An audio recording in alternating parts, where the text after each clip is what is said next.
இலங்கை தமிழர்களுக்கு நீதி கிடைக்க பொது வாக்கெடுப்பு நடத்த கோரி அனைத்து மாநில மாணவர்களையும் ஒருங்கிணைத்து தங்களது போராட்டங்களை தொடரப்போவதாக மாணவர்கள் அறிவித்துள்ளனர்.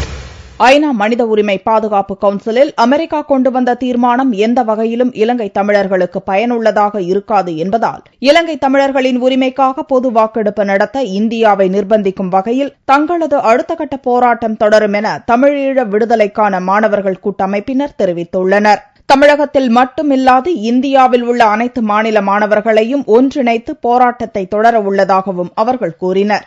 இந்த முறை தமிழர்களுக்கு பயனளிக்காத வகையில் எதிர்மறையான தீர்மானத்தை கொண்டு வந்த நாடு அமெரிக்கா என்ற வகையில் தான் அமெரிக்காவை எதிர்த்தோம். எங்களது அடுத்த கட்ட போராட்டம் ஈழத்தில் பொது வாக்கெடுப்பு வேண்டி இந்தியாவை நிர்பந்திக்கக்கூடிய வகையிலே அமையும்.